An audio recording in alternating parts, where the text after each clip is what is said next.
What is going on, YouTube? This is Acid Root. So I'm going to review the seventh album by rapper Fat Joe. Basically, this project is called Me, Myself, and I, and it came out in the fall of 2006. Now, this was a hit album back when it came out in the fall of 2006, just because of a hit single called "Make It Rain," which had Lil Wayne on there. And this was back. This was particularly when Lil Wayne had like the Midas touch, and he was in his prime years. He had just dropped like the Like Father, Like Son album with Birdman. As far as that pitch kind of happened, so he had just dropped songs like "Stunt Like My Daddy" and "Leather So Soft" and some of those type hits as far as that particularly kind of went. But he had had a number of hits, especially when it came to features. Lil Wayne was really tearing things up around late 2006, early 2007. So Fat Joe snagged him for the hit single "Make It Rain," which was a pretty large hit. The unfortunate thing about this album, Me, Myself, and I, is it doesn't have terribly much to offer apart from that single. Like, this kind of almost made Fat Joe a one-hit wonder for a while. Now, Fat Joe did have like the hit singles like "So Much More" and "Lean Back" and some of those type ones and "Get It Poppin'." There was definitely some good ones that he had throughout 2004 to about early throughout 2004 and 2005. But Fat Joe was always able, for the most part, I noticed that Fat Joe was always able to get like a hit single off a particular album that he was on, but he couldn't. What I noticed in the 2000s was Fat Joe was always able to get like a hit single off of each of his albums for the most part, as far as that pitch kind of happened, but he wasn't able to get to like the second single or much past like the first single. It just kind of seemed like it just, I mean, he would drop singles. Like, Wikipedia nowadays does not list the second single off of Me, Myself, and I, but there actually was one that was attempted, and that's called "No Drama, Clap and Revolve," which was kind of a flop of a second single. I want to say that it only hit, I mean, I checked the chart hits back in the day, and I would have to say that the chart appeal of No Drama was like 98 or 80. The chart appeal of Clap and Revolve was like at 88 or 98, something like that. It was really low on like the hip hop and R&B type charts, but that was kind of the concept about it. So it didn't really do that terrific. But I'd have to say the big deal about this particular album was just the fact that Make It Rain was such a huge smash and did a lot of damage and was a good look for Fat Joe, just because he had kind of, despite the fact that Fat Joe is kind of an NY, despite the fact that Fat Joe is an NY, New York, and kind of East Coast kind of rapper, he still managed to have like a Southern fried kind of hit. He still managed to have like a Southern fried kind of hit that just did a lot of damage, especially in like the ringtone rap and kind of more, especially in like the ringtone rap and snap rap kind of era that was popular throughout 2006 and early 2007, 2008 and stuff. So it was a good look for Fat Joe as far as that kind of happened. Once again, it was just kind of short lived. I mean, Fat Joe was like, but once again, it was kind of short lived. I mean, Fat Joe was the shit back in late 2006 and early 2007, but he vanished pretty quickly after that. They put out like a "Make It Rain" remix with a bunch of folks on there. It was kind of like a big posse cut, similar to like the "We Fly High" remix and that sort of stuff. But it was just kind of the concept that it kind of did. I don't want to say that song didn't do lukewarm, but it didn't do extensively as well as it probably needed to. It was just kind of a expansion of like the "Make It Rain" song. It's really kind of a disappointment. I really feel like this album was just, I mean, the main thing about this album is just the fact that it didn't really have a follow-up single apart from like "Make It Rain." That was kind of the concept. Like, I like "Clap and Revolve," "No Drama, Clap and Revolve," but the concept of it was is not it wasn't quite as wholesomely marketed as like a single as it needed to be. It was just kind of more of like a super kind of hardcore type song. Probably would have been something that would have been better off being a promotional single and a lead off to like a true second single. But this album just didn't really have it as much, I'd have to say. But it was a good concept. I want to say this album was on the verge of going gold as far as that pitch kind of happened. Probably by this point, I would say it almost went gold. It was a big deal back in late 2006, early 2007.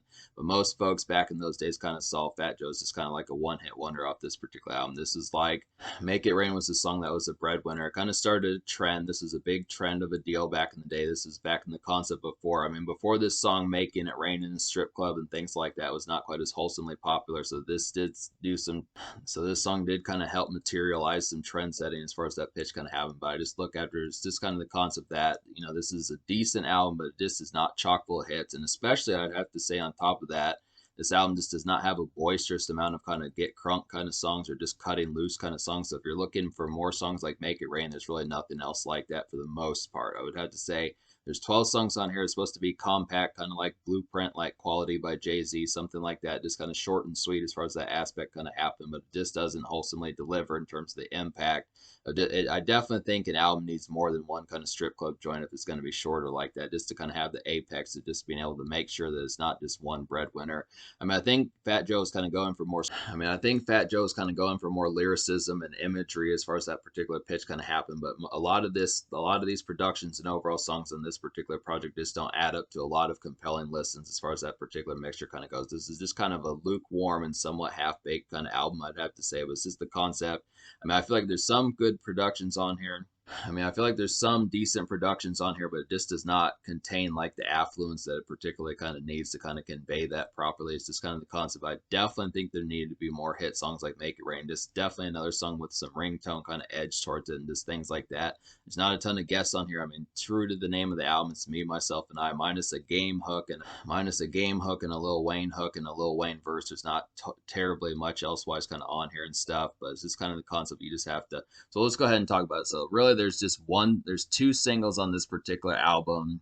The first single is Make It Rain. So this is like a thunderous kind of heavy hitting strip club and nightclub single. I'd have to say it's got an infectious chorus and it's just an overall riveting time. This is probably the best song on the album, I'd have to go ahead and say. I think that's pretty obvious at this particular point. It's the breadwinner. It's the biggest song on the album. It's the one that did the most damage, and it's just pretty much overall the best song. This has the best kind of most riveting beat and just things like that. This is just a very jubilant and kind of boisterous. It's just a very jubilant and kind of boisterous time. Just a very infectious type song that has a lot of good vibes about it. Just in particular, it just does some things right. It's a very kind of song with finesse. It just has the right kind of amount of. The song has the right amount of kind of carefree kind of ringtone type edge as far as that particular pitch kind of goes with this. It's a good concept to kind of get this, where it's kind of the concept where ringtone rap was kind of more slap happy and less lyrical in most pitches, but this is a good example. Like Lil Wayne does a good job with the chorus, and I also say Fat Joe's a pretty compelling lyricist, so it's a good concept to kind of get some ringtone rap and a more East Coast kind of edge. It's just kind of Southern fried, but then it's kind of not at the same time. It's just a good pitch to kind of get. This is like a pretty affable song in a lot of senses. It just does a lot of things right. So that's the concept. And then the second single is No Drama, Clap and Revolve. This is a pretty highlighted one, but once again, I kind of feel like with this particular song, there's not a ton of folks that probably realize that this was the second single off of The thing about No Dramas is kind of a low-key single. It just doesn't feel like a ton of folks really realized that this was the second single off of Me, Myself, and I. It was just so low-key and just kind of very minimalist, very minimal in terms of the promotion that it kind of got, just because it didn't have a lot of chart appeal. I just look at the concept of it. I mean, it's a great song, I would have to say. It's just kind of the concept that just didn't have quite the marketability in terms of like a casual market that Make It Rain kind of did. It was just kind of an in-between type song. Definitely a way more hardcore rap kind of song, I'd have to suppose. But this song has like similar vibes and pitch to Hustlin' by Rick Ross. It's produced by the Runners, who produced the song Hustlin' by Rick Ross. So it's very similar to that particular song. Has the stutter kind of chorus and that sort of stuff, the same kind of deep bass of a voice and that sort of stuff as far as that particular pitch kind of happens. This is like a rumbling kind of Miami hit, I'd have to say. It's just a summer blazer, definitely, and it's a good venue smash. So this is a pretty good nightclub song, I'd have to say. Definitely a looming type song that just works within that pitch of kind of having some nightclub haze as far as that particularly kind of happens. This one's a little bit more of like a steadfast kind of one compared to Make It Rain. Make It Rain's a lot more snappy, but this one's just kind of like a more similar type pitch. Just some Miami bass on this particular song. It's a good kind of rugged type one and rumbling type one to kind of get just within the sense of that. Really kind of reminds me a lot of Rick Ross's Port of Miami album. So it's good to kind of get these two singles as far as these pitches kind of happen. But I just look after it, I kind of feel like I think the execution on Hustlin' was just more. I think the execution on Hustlin' by Rick Ross just had a little bit more finesse about it. This is not a bad song. It's just kind of the concept that in terms of like the snappy kind of marketing to casual markets, it just didn't seem to really have that same affability towards it. But it's just kind of the concept. Pretty good song, I'd have to say. It's just kind of one that just kind of feels here and there, just kind of a low-key kind of song, just an extra kind of song to know by Fat Joe. I think there is a music video towards it, so it's a good song to kind of mess with your. I think there is kind of a music video towards the song, so it's a good song to show to your buddies if you're looking for absolutely more Fat Joe, apart from like the heavy hitters. I'd have to say it's just kind of a low-key secondary kind of song by him, I'd have to say. But in terms of the rest of this album, in terms of songs I recommend, basically out of 12 songs on this particular album, I wound up recommending to you 5. So it's kind of the concept, just a little bit less than half. That's kind of the problem with this particular project. But I'll go ahead and list the 5 songs out of 12 I recommend. So it'd be Make It Rain, No Drama, Clap and Revolve, The Prophet, Breathe and Stop, and Damn. Those are the ones. This would have to say. So the Prophet's a pretty nice one. This is like an elegant kind of East Coast fashion of a song. I'd have to say it's got a Don Cannon like sound about it, but it's just less rugged than those. It's just less rugged than those typical kind of Don Cannon type beats kind of have. I'd have to say, on especially on mixtapes and that sort of pitch. I just would have to say it's a lyrical finesse of a song, definitely. And it's just a pretty graceful gem. So this is one that's just kind of an East Coast barbed wire type song in terms of lyrics. Lil Wayne and Fat Joe do a great job on this particular song. This really has some elegant kind of pizzazzful type feel about it. Just a really kind of ritzy type song. Definitely like this kind of pitch. It just really feels royal. It's kind of thing about it. This just feels like a royal, this really kind of ritzy, suave, and elegant type pitch as far as that particularly kind of happens. We definitely need to hear Lil Wayne on more songs like this and Fat Joe. This is just a pretty nice one. Definitely like the elegance of this particular beat and that sort of stuff. Breathe and Stop is a pretty good highlight. This is like a breezy kind of summer pizzazz of a song. Definitely, there definitely need to be more songs like this on this particular album. I'd have to say this is a hooky highlight. Definitely, the Game does a pretty great job with the hook on here. It's just a real smoke. It's just got a real kind of smoky kind of hook. This is just a laid back kind of smoke a few cut. I would have to say smoke a few swishers, some stuff like that. Definitely smoke a few swishers. Definitely, I'd have to say. And this is just a good R&R kind of day blaze of a song. I'd have to suppose. So this is just a real one of the few summer songs on here. I'd have to say there's not a like the thing about this particular album is there's not a ton of loosened up kind of moments. I think apart from No Drama and Make It Rain and Breathe and Stop, that's about the most that this album really gets loosened up and kind of cuts loose as far as having some pizzazz just about in terms of that sort of aspect. A lot of this is just a lot more kind of tight knit and steadfast as far as that particularly kind of happens. Definitely needed way more moments like Breathe and Stop. This is just a good kind of summer highlight. This almost could have been a single. This is probably one that I would have chosen as a single as far as that pitch kind of happens. Just something. This one probably would have worked better than No Drama. I'd have to say it was just a good concept to kind of get some of these, but it's just kind of this is definitely kind of a mojito and summer beach type pizzazz. I would have to suppose just some real good kickback as far as that particularly kind of happens. Just some laid back kind of summer weather just within that picture, like sunny pink skies and things like that. I definitely have to suppose a good nice one, but yeah, so that's a good nice one. I'd have to say pretty good stuff. And then Damn is a pretty good highlight. Damn is a pretty good highlight. This is like a 2000s kind of East Coast city hopping flash of a song. I'd have to say it's a bustling and kind of driven feels that this song particularly kind of has, and it just has like a mixtape. The song is just bustling and driven, I would have to say, and it feels like some mixtape heat, definitely, but it's pretty tight knit of a song. So this is kind of the concept. A lot of these songs on this particular album, I do like Damn, and I do like The Prophet, and I do like No Drama and some of those type ones. But this album is pretty tight knit, like I was saying. It's just a good concept to kind of. This album is just pretty tight knit, like I was saying. It's just got a more steadfast kind of atmosphere about it. It's just kind of the concept. It's just a lot more driven and just kind of has that bustle type feel about it. It's just kind of the concept. Just a lot more of a hustler's kind of. I mean, it's not just a hustler's mentality. It's like a stone cold kind of straight edge hustler's kind of mentality for the most part. It's really not any smoking, drinking type songs on this particular album, things like that. It's more kickback type tunes. I mean, apart from Make It Rain and maybe Breathe and Stop, those are about the only real true. Those are about the only real true ones where Fat Joe kind of cuts loose a little bit. But I'd have to say this is still a decent smash of an album. But to talk about some of the songs I didn't recommend on here, which is over half the album.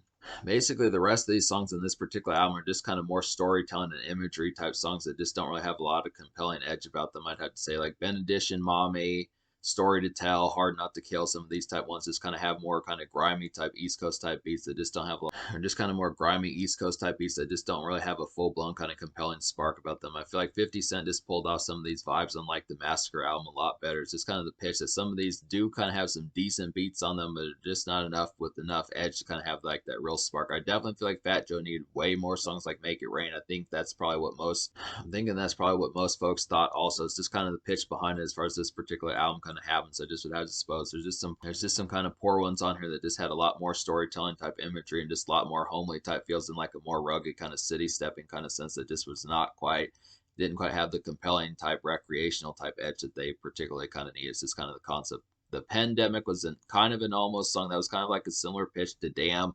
It's kind of a little bit more of a woozy type beat, but this was not quite soulful enough to really pull off that pitch quite as well. So that's kind of the concept about that one. But there's just a lot of bunk songs on here that just definitely needed a lot more kind of spark and just the overall edge as far as like that just needed a lot more spark and just the overall edge that Make It Rain kind of had, and maybe like a little bit of Summer Wheeze like Breathe and Stop, something like that. And I would have even taken another song like No Drama, something like that, even though that was kind of like a similar pitch to like Rick Ross's Hustlin', I'd have to say. So I'm gonna score this album.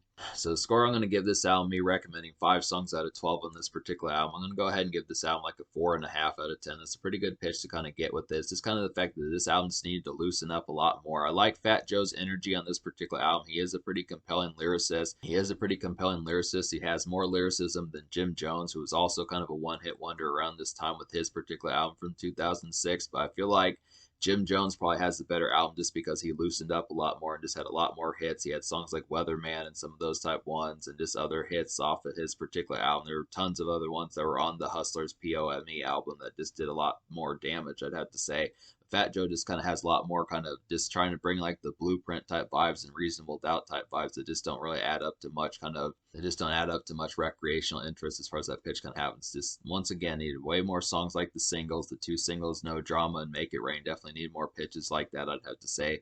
The social score as a result, I'm going to give the social score like a 3.25 out of 10. I just kind of feel like the social score of this album, I'm going to give like a 3.25 out of 10 because this was really poor in terms of the execution of this social kind of affability and songs for your buddies and that type of stuff. I mean, I know an album called Me, Myself, and I really has the pitch of this. Probably not going to be that popular with like social circles as far as that stuff. As far as that stuff kind of happens, but I do definitely think it could have at least had some good vibes to kind of have just in a little bit of like an outing kind of sense. I feel like the concept is one thing to be me, yourself, and I. It's one thing to be me, yourself, and I, but kind of the concept that it still needs to have some recreational kind of value, I would have to suppose about that. So it's just kind of the concept, just a lot more kind of steadfast, just kind of standard Hustlers marketing as far as that particular pitch kind of happens. Just not enough songs for kind of kickback and just kind of bottle pop and things like that. Just money tunes, just car tunes, things like that. Just some good bounce, smoke tunes, some of that sort of stuff to kind of make it more recreational, I'd have to suppose. So 3.25 social. In terms of the future, like Fat Joe for a little while retired back in 2020, but he has dropped some mixtapes and things like that. So he has a bunch of albums I'm gonna have to get to. But I've been wanting to get this album for a good while now, so I'm glad I finally got to this one. Pretty good pitch of an album, I'd have to say. I'm definitely gonna get to some more of these, but this is not a horrible album. It's just kind of the concept. It's a little bit beneath decent, I'd have to say. The singles are definitely pretty excellent, but it just needed way more moments like the singles, I'd have to say. That's the overall, the final word on it would be this album was decent enough, but it just needed way more moments like the singles, I'd have to say.